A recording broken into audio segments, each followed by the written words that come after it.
Welcome to Trust Builders. I am super thrilled to have today Connor DeLaney with me today from Impact. And Connor, it's a bit like awkward and cool, but we met actually for the first time in person Mhm. last week at Impact Live. But Yeah. we've worked together for the last 2 years, so it was like running into an old friend, right? It was, it's funny. The relationship I've had with so many folks who are either coaches with us or even some of our team members. Like I met some team members for the first time in Chicago. So it was really exciting to get to meet you. Obviously, you made a huge trip out.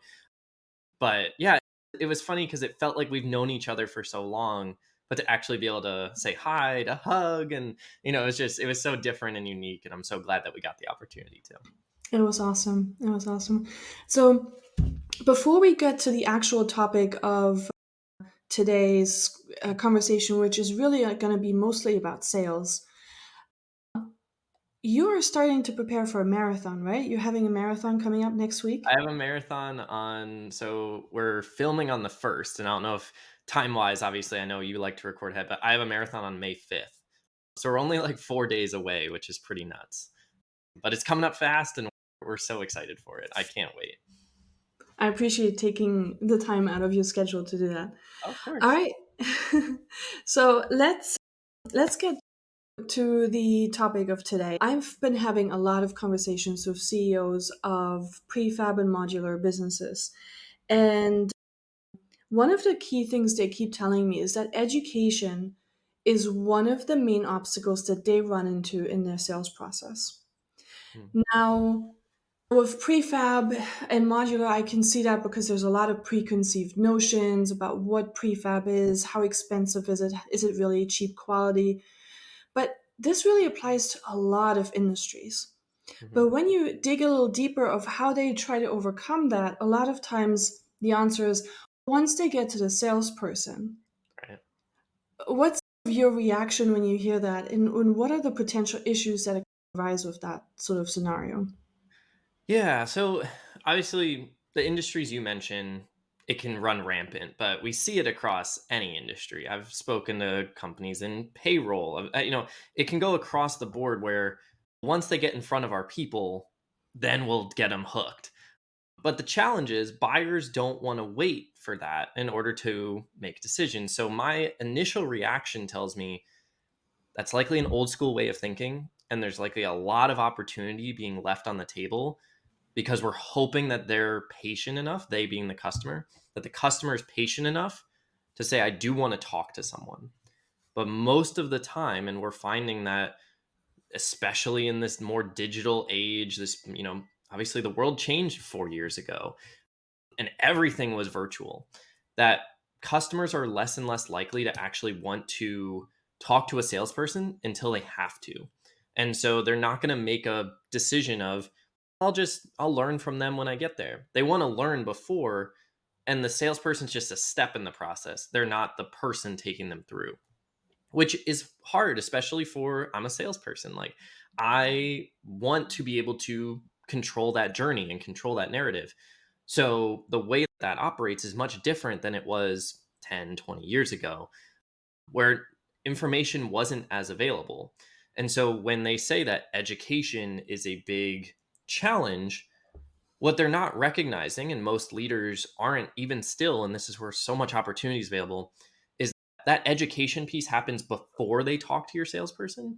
And the salesperson's job is to reinforce and continue to fill in the gaps. Buyers are going to get somewhere, depending on the industry, between 70 and 90% of the way through that buying decision. And again, that goes across every industry.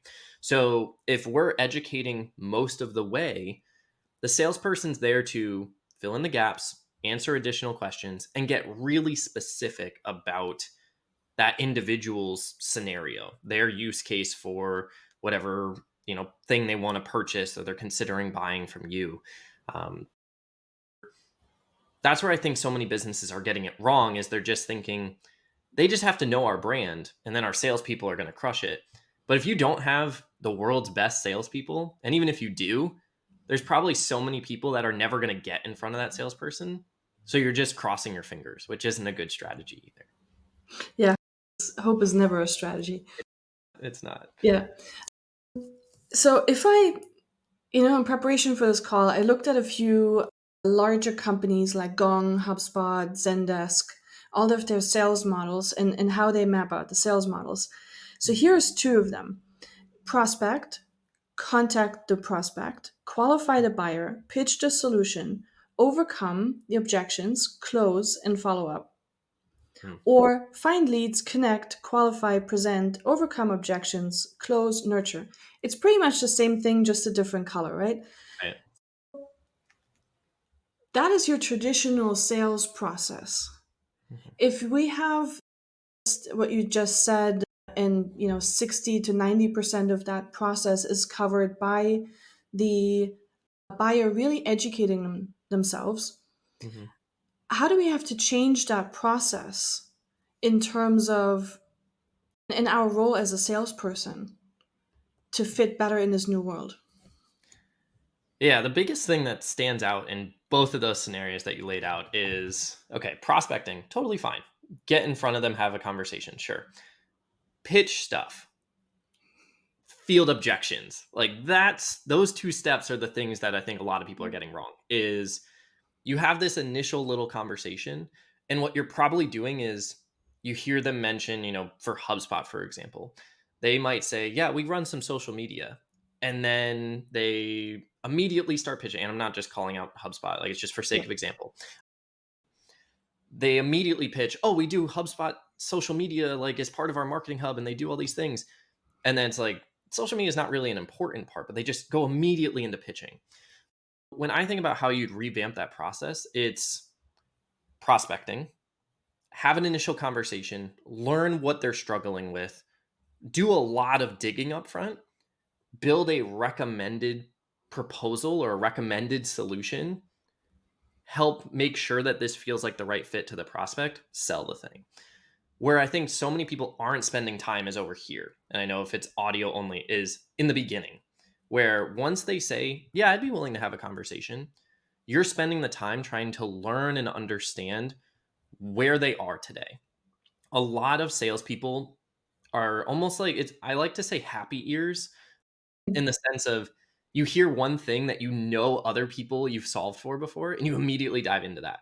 Instead of trying to understand deeper, why is that important? What happens if nothing changes?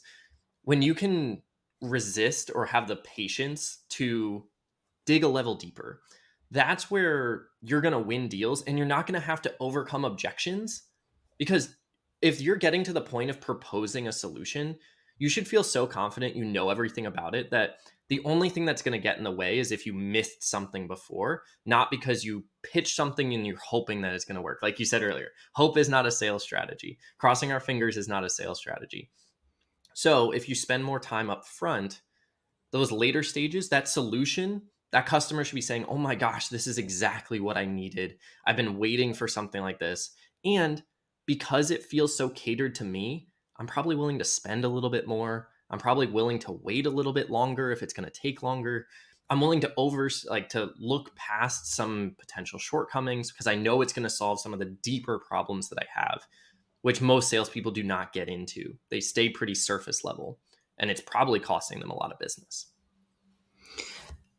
Two things here stand out for me: happy ears.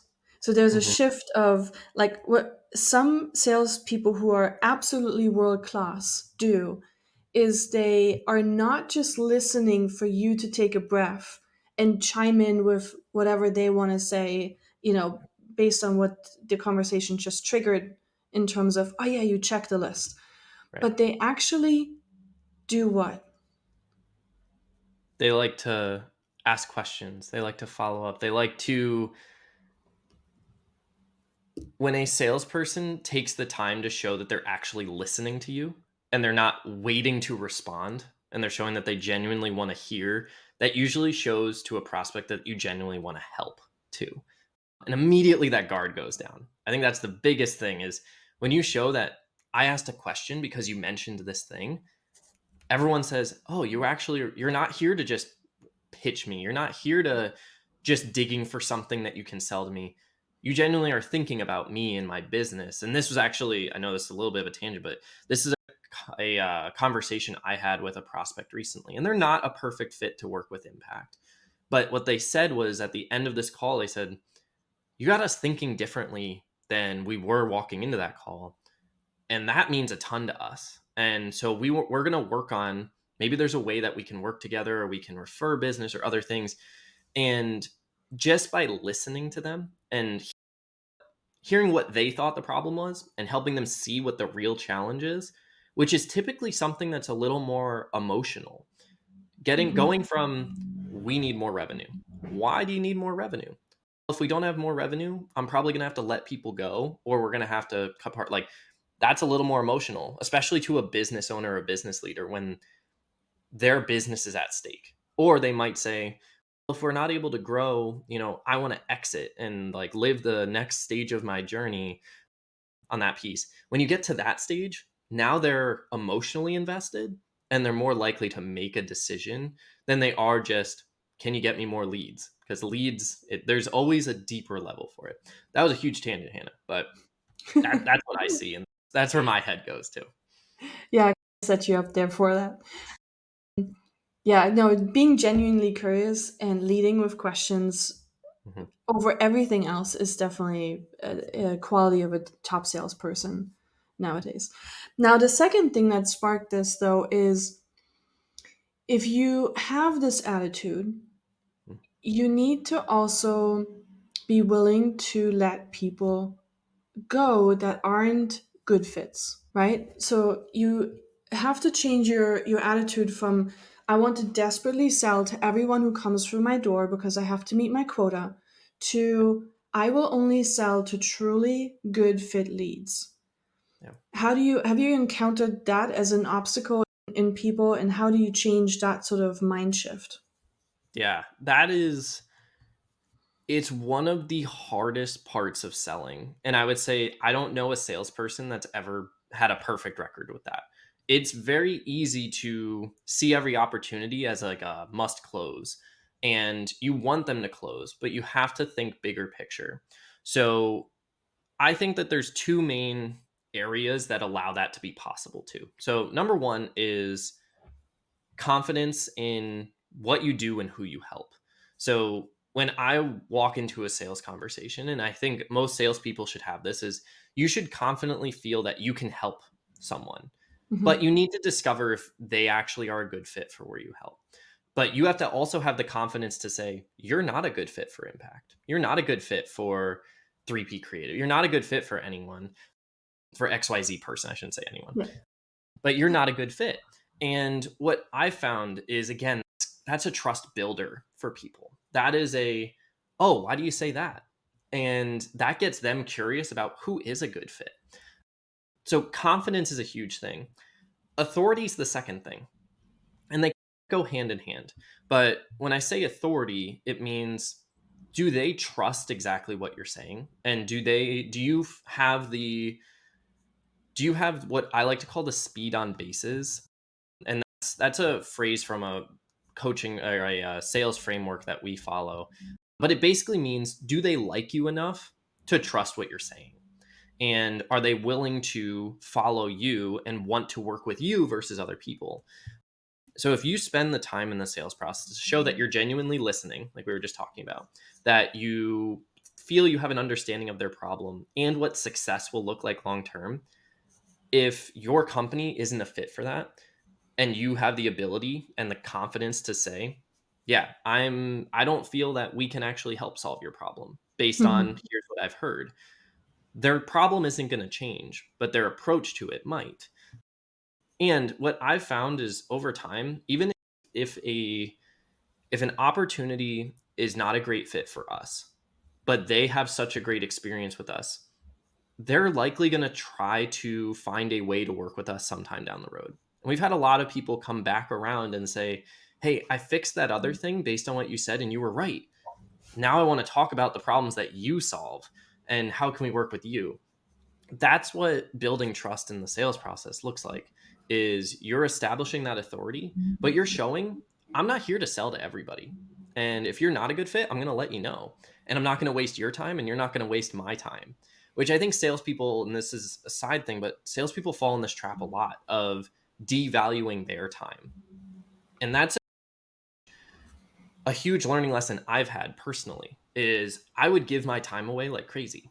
And so it would always show that I'm always available. I'm always here to help. And what it showed was a little bit of that desperation. And what I've been shifting towards is you have 30 minutes of my time today. And I know that I can help you. I know it's going to be valuable, but we're not going to be able to run over and we're only going to get so far. And I know that at the end of this call, if we don't get through everything I need to, we can always book a follow up call. But those are the pieces that I think for a lot of salespeople, they're not spending enough time on, and they don't feel confident enough to do because it's a scary thing to turn away business. But if it's not a good fit, it's probably a waste of time anyway. And they most likely become very unhappy customers, which Oh, is they're the going to, headache for yeah. sure. Yeah, they're the people that your team isn't going to love working with. They're never going to be satisfied. And they're probably also not going to be the most high paying customer, which is just how it goes typically is the you spend too much time on the people that aren't your most revenue driving opportunities because they're always looking for a little bit more value. And it's a hard thing, especially where businesses are today, where, in the agency world, in the coaching and services world, like it's a tough market.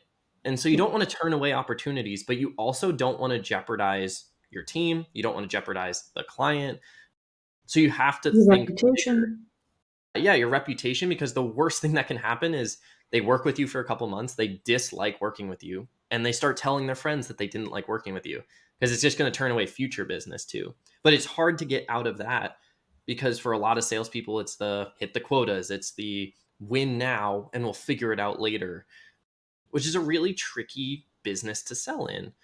And again, I talk about the services I sell, but for every company, I've worked with tech companies, I've worked with even quilt and t-shirt companies. Like you don't want to run into the customer that's printing 20 shirts but is taking 100 emails to get to those 20 shirts. You'd rather sell to one company that's going to get 1,000 shirts and they take 3 seconds to sell. Like those are the kinds of customers that know what they need, know what they're going for, and they're the ones that you want to be working with.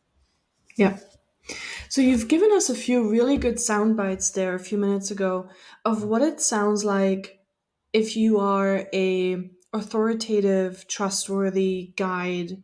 Now, let's flip that for a moment. What would it sound like if I am that people pleasing, I want to Mm. help you, I give away my time for free?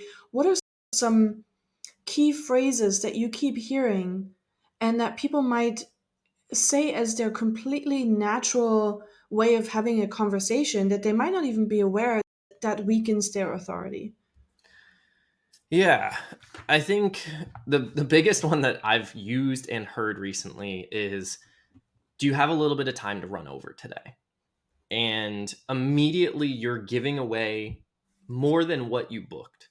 And so let's say I book a 30-minute explore call and we hit the top of that 30 minutes and I say, "Hey, can you hang around for a few extra minutes?"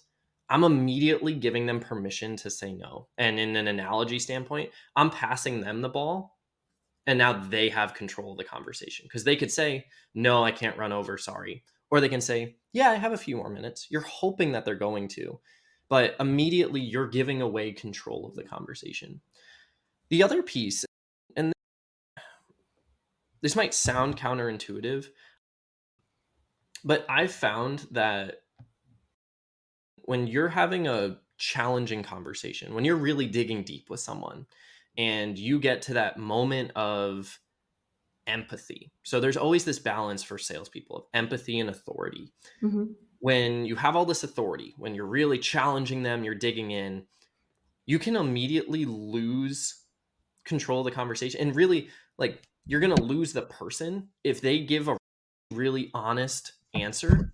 For example, like we said earlier, if I can't turn this revenue thing around, I might have to let people go. The last thing a salesperson should do there is say, let's change it. Let's go dive into a solution that's going to help you save that. You need to live in that empathy for a moment and say, man, that's got to weigh a lot on you. And then they're going to have that moment of, yeah, like it's keeping me up at night. I'm struggling to figure out how to do this. They're turning the corner where they're saying, oh my gosh, like, yeah, I do need help. And you don't have to pitch them. They say, so how can you guys help me with that?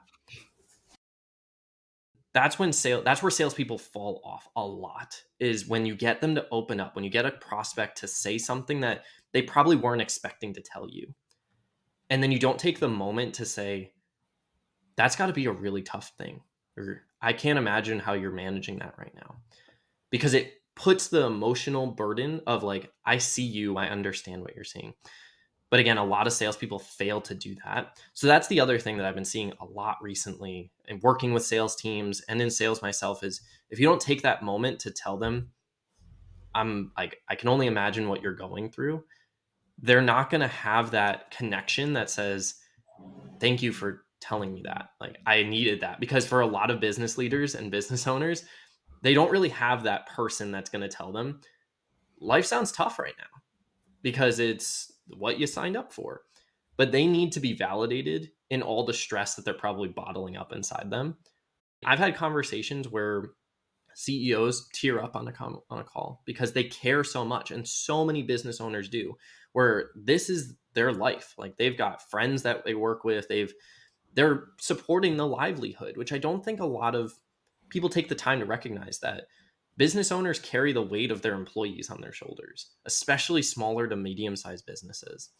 And so I know this is going off of the question that you asked, Hannah, but I just think No, this it's is a really fantastic. important moment of, if you can lose deals strictly by not acknowledging the weight of the room and just looking like a robot or another salesperson. And that's where I think more mistakes happen, when you fail to validate. And that's feedback I've gotten from other folks, my sales coaches. That's also feedback I give a lot, is take the moment to recognize. And it can be as important as like a house remodel, like where you're having that conversation in person and you're talking about the future of your family and other things.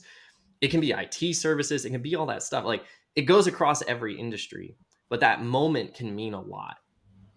When you nail it, that's when they're hooked and they want to work with you. And then it becomes the, what we call the don't screw it up sale. But those are two really important things that I'm noticing and recognizing when I'm working with sales teams. Now, I just want to make sure that I say one thing though. I know that you are a deeply empathetic person.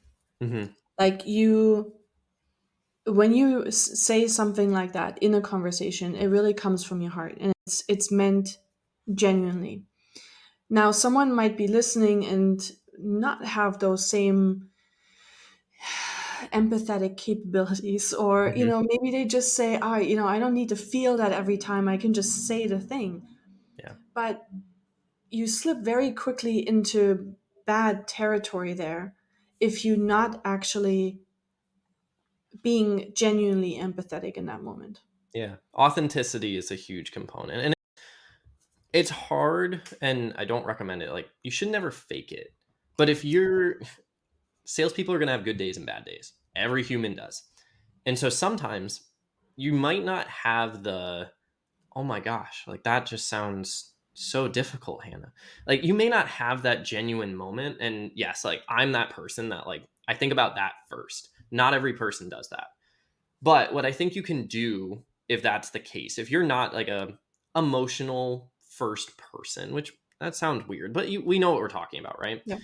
If that's not your initial approach, what I think can make a difference even is, take a moment and wait. Let there be a silence after they say something like that.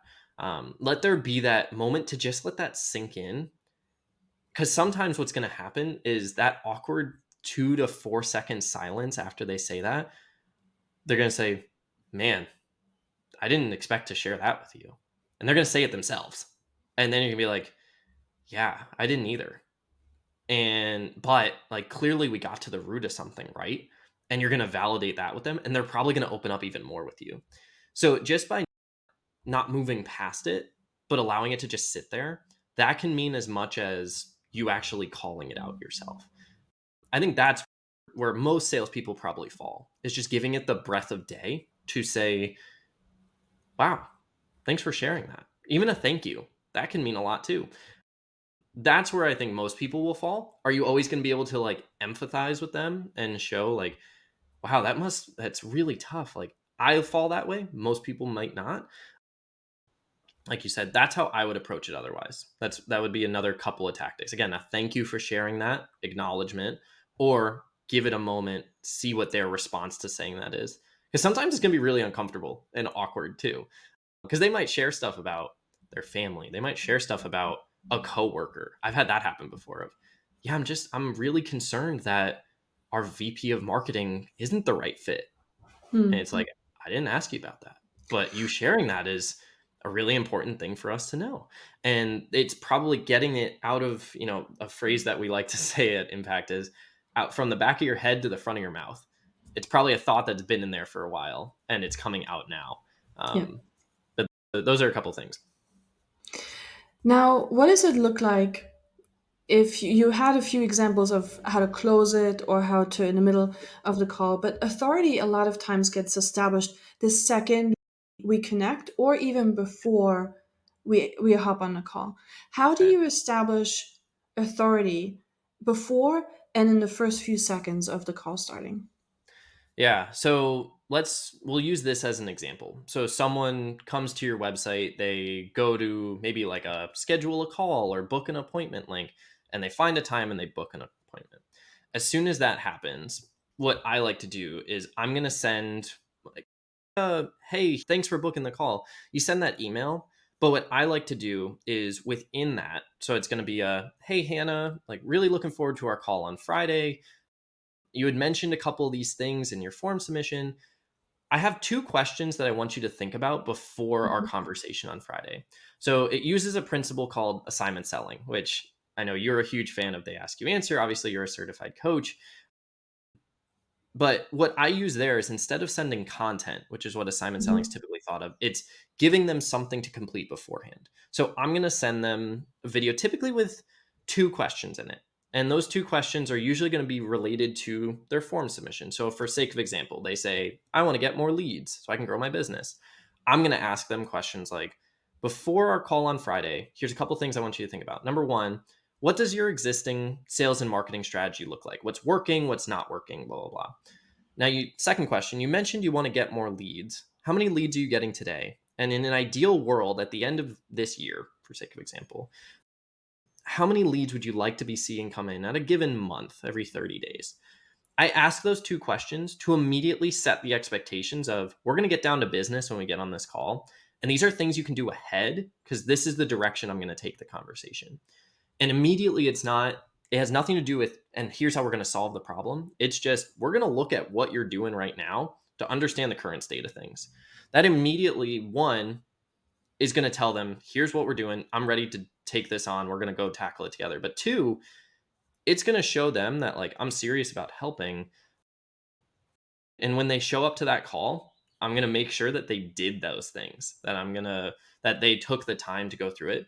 And the beauty of asking those questions ahead, Hannah, is I get responses. I have paragraphs in my inbox sometimes of people who took the time to write out 4, 5, 6 sentences per question about here's all the things we're doing, here's all this bliss. I've had people send spreadsheets of like how their marketing stuff's performing. They've given me access to like Google Analytics portals, all these things. Like it goes so above and beyond. And immediately I know that one, they're serious about it because they took the time. But two, that they genuinely don't know how to fix this. Because typically they're saying, I'll give you the whole world. Tell me what to do with it. So that's how I establish authority. That's before the call.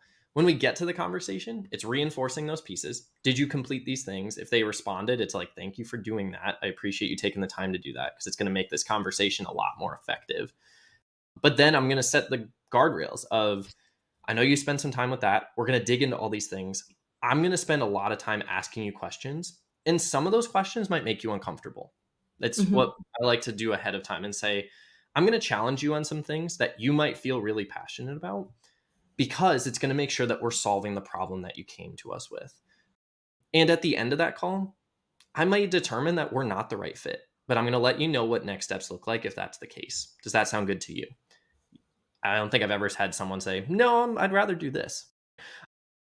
But that's the key, is get them to do something beforehand. Immediately shows if they're serious or not. Because if they don't do it, it's probably a nice to have or something they're exploring. But if they really want to solve a problem, they're going to do the work for you. The second thing is when they show up, getting them saying, wow, this guy knows what he's doing. He's running the call.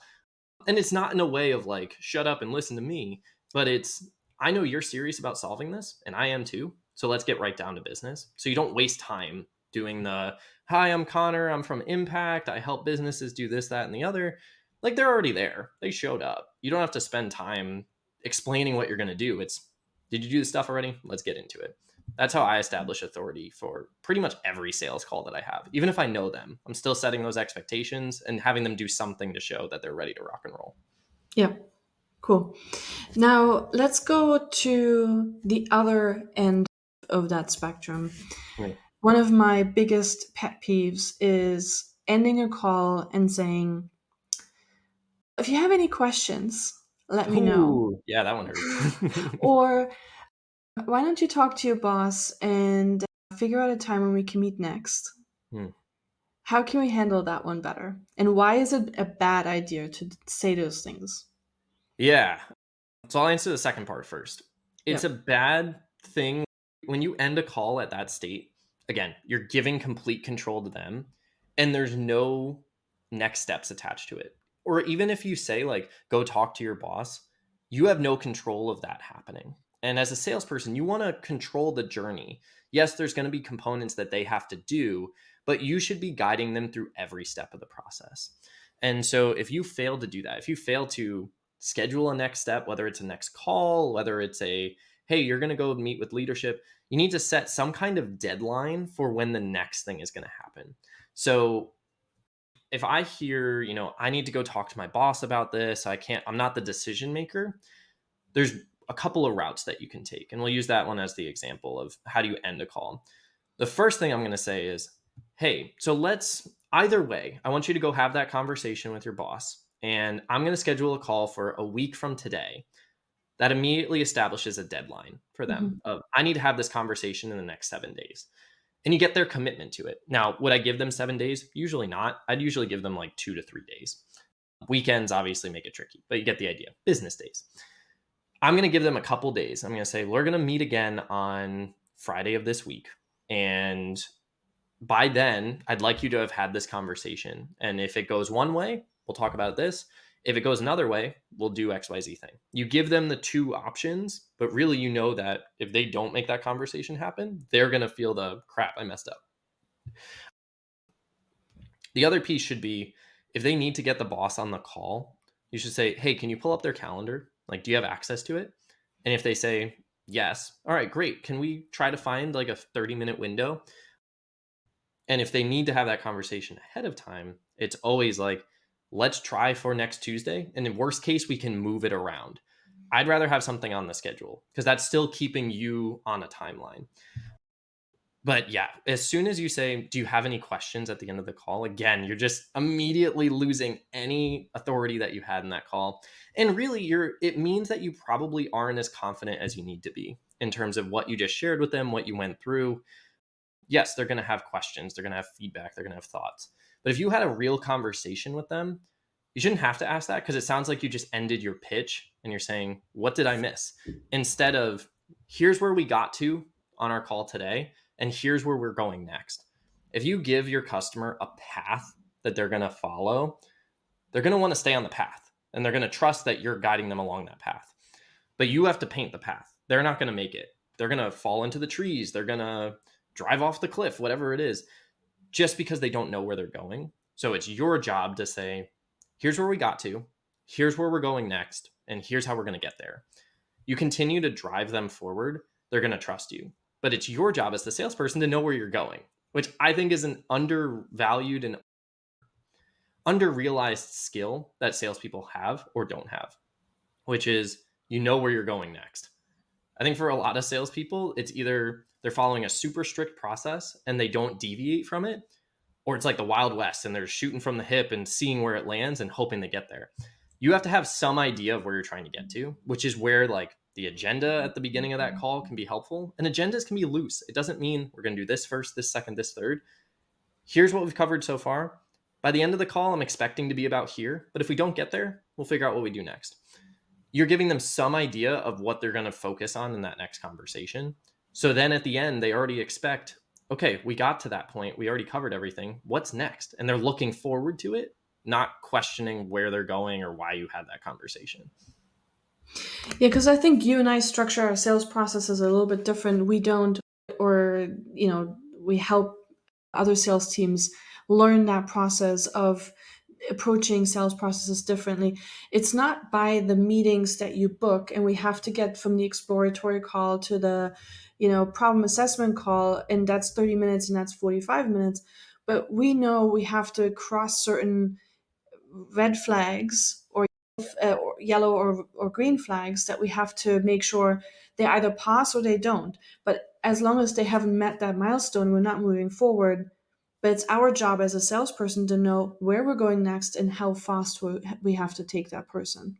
Right. Yeah. There's a lot of structure is great in the sales process. Like I will never knock having a sales process because it is so important and it's what allows you to collect data. It's what allows you to learn from mistakes and how to improve and optimize a process. But what I've found, especially in what I sell, is companies can move at much different paces. Yeah. So if you have to have an explore call, then a discovery call, then a qualification call, then a introduction slash like bring in a specialist call, then a closing call, sometimes people are going to go from explore to qualification or explore to introduction. It can happen really fast. The key is within that process, are you gathering the information you need? Are you getting that customer to feel really confident you can solve for them? Then are you following the steps in that process? The key is you can't get stuck in one way of doing it. And I think with processes, people often get stuck in you have to do it by the book. And some teams do structure it that way. For processes, what it's trying to make sure of is that you don't miss anything. So it's more of a, did you capture all the information you needed? Did you get the data that you need in order to help this person, to help them make a buying decision? If that's the case, it could take 30 minutes, it could take 3 days. It's very hard to judge. And so for a lot of teams, if you get stuck in that, you're probably stretching it out and causing friction or frustration in that process too, if you're not thinking beyond the steps in the sales process. Yeah. Now, just coming back real quick to the point of let me know if you have any questions.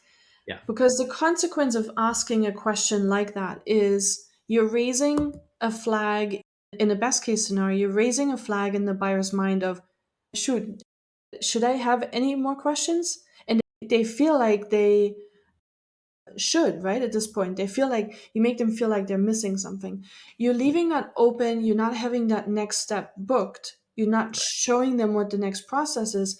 That's the first time that they might be going through that sales process or through that buying journey. It's not their job to know what the Right. next step is. But what that leads to, and what most people don't realize, is a lot of ghosting. And Mm, now you have to go and follow up, yeah. which is like, Yeah. Salespeople um, fear it.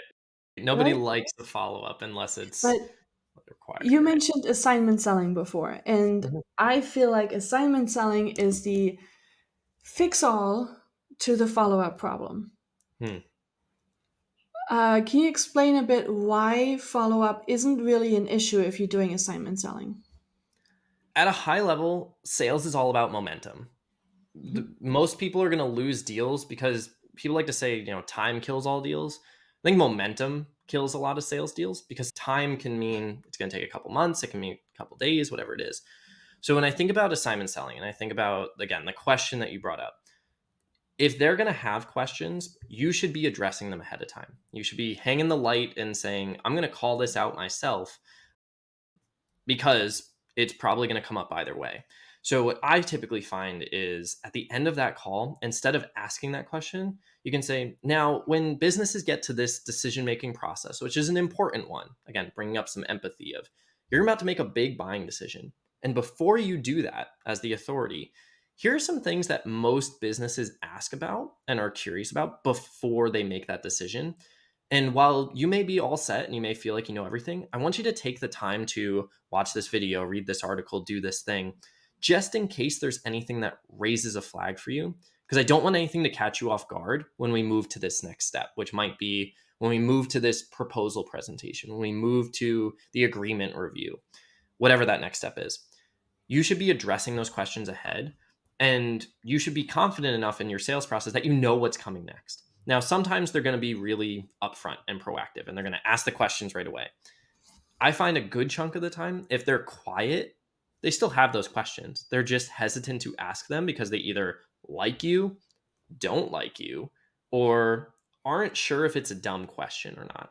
Mhm. So instead, you're giving them permission to say, yeah, I might have some questions, but I need to think on it. Because when you hear that I need to think on it, it's usually a stalling tactic. It's not that they're actually going to go sit there for 20 minutes and actually ponder the conversation you just had. They're going to have upfront questions, and then they're going to probably have stuff that they don't think of yet. So it's better for you to send them something about, I'm trying to think of an easy example. Even for working with impact, like before you make this decision to take on our coaching and training services, most businesses ask questions like, how much of my time am I going to have to commit to it? How many meetings are we going to have? How long does it typically take? And those are all important questions, and they all have a bit of an it depends answer. So what Mhm. I'm going to send to you is a quick video. It's about 7 minutes. I want you to go and watch it. And in that video, it's going to cover some of those questions in more detail than we could cover in the last 30 seconds of this meeting. So please take the time to watch that 7 minute video. And between now and our next meeting, which is whenever it is, I want you to send over any follow-ups or anything that we addressed in that video that you felt was really important, so we can make sure we cover it in more detail for your situation that next call. Mhm. When you capture that moment, again, shoulders go down, their guard goes down, and they say, okay, can do, will do. That's all momentum. That's them saying, yeah, this is part of the process. I'm gonna go watch that video right after this. Or I've got time later tonight, I'll go and watch it. What I typically find when I do something like that, and again, using video as an example, is they're going to complete that activity in the next 12 to 24 hours. It's not going to be a week later. And if it is, it probably means that they're not ready to buy from you yet. But if they go and do it right away, and that's the beauty of tracking things and all that stuff, if you see it happen right away, you know that they're ready to go and that they're excited and interested. And they may have questions. Questions are great. You want them to be curious, and you want to validate that they're taking the time to do it too.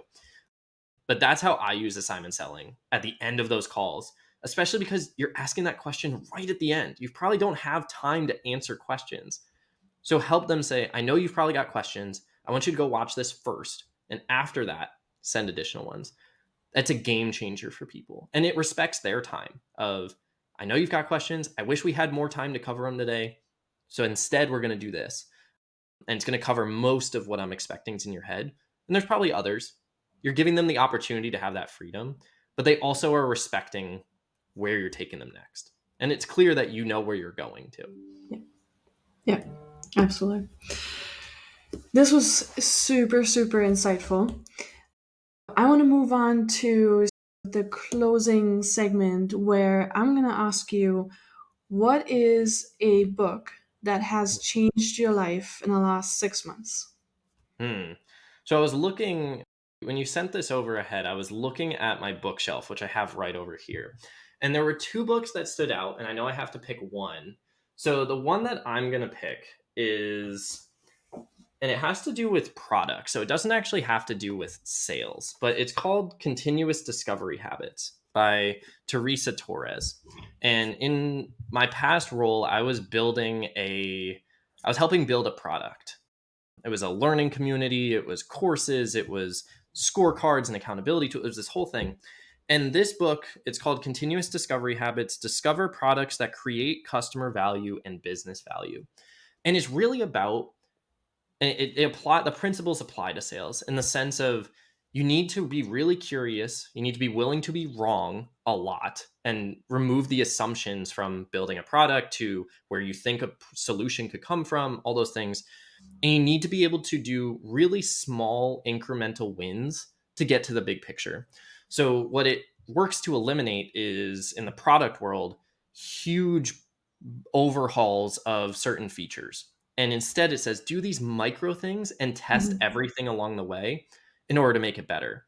And when I think about the sales process, it's like question everything, don't accept any surface level solutions, and don't make huge changes to the way that you sell, to the way that you approach conversations.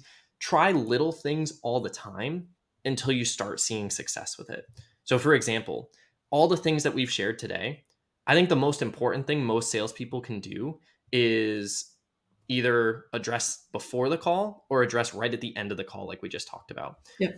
If you implement one of those, you're probably going to see a drastic shift in how your sales conversations are going.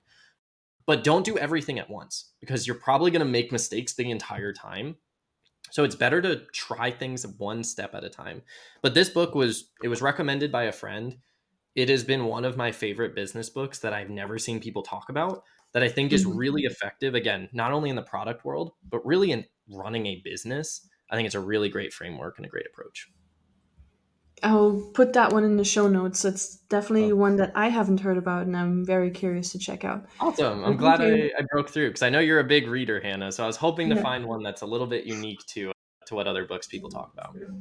very good.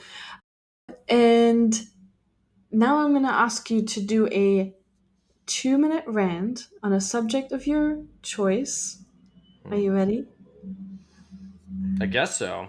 I'm gonna figure out what I'm gonna rant about. That's the fun part of this. Is just it's a stream of consciousness a little bit. It is. Cool. All right. A big thing that I've been really frustrated with, salespeople aren't spending enough time preparing for conversations. And I fall into this trap as much as other people, but especially when you're having multiple parties in a conversation, which I've been having a lot. I sell with tools that we use. I sell with other people that we interact with, anything from more techie integration partners, everything. Salespeople don't spend enough time prepping for calls. And what it typically leads to is them not really knowing where to go or what to talk about. And I think it's a huge missed opportunity of, if you spend 5 to 10 minutes and even if you're stacked back to back, find a way to build 5 minutes into your schedule. And there's AI tools, there's all these different ways to do it. But if you're failing to prep for sales calls, you're immediately losing them because you're not taking the time to take it seriously. And for me, what I always find is I need the routine of, how do I get in the zone? How do I turn on my sales brain? Because sales isn't natural to me. I've been teaching sales for a number of years, but actually selling is a different beast. And so for me, I always need that routine of, how do I get in the zone? How do I clear out all the other stuff that I'm working on? Because a lot of us wear multiple hats, and get in the, how am I going to help this person zone? But so many salespeople fail to take the time to even just have that routine. Maybe you're not reading their website or checking out their form submission, but genuinely just stepping back and saying, what do I need to get out of my head in order to have a great conversation? Which is truly what sales is. Sales is communication, and it takes time and effort. Not a lot of people are natural sales communicators in the sense of they can have a genuine conversation that's still valuable. So that's been my big frustration lately, is so many people show up to calls unprepared. They ask silly questions that they shouldn't have to ask, and it doesn't get any excitement or momentum built. That's my rant for today, Hannah. No, it's very hard to build momentum when you're not prepared. You're coming in standing still, Right. metaphorically and literally. Yeah, And that's a great way of then, putting it. yeah, how do you get from it takes me like 10 minutes to get really ready, like my energy level ready for the podcast, Right. because you need to be in that state of mind. So it's the same thing there. Yeah, That's a good observation. it's the same approach of, really, for anything you do, there's probably, and it's like context switching as a whole is one Yeah. component of it, but yeah, you have to spend the time getting yourself ready. There's an energy component to it of, if you show up and you seem stressed and overwhelmed, the other person on that call is going to feel the same way. But if you show up feeling excited and confident, that might be a breath of fresh air for them because you're probably not the first conversation they've had in the day.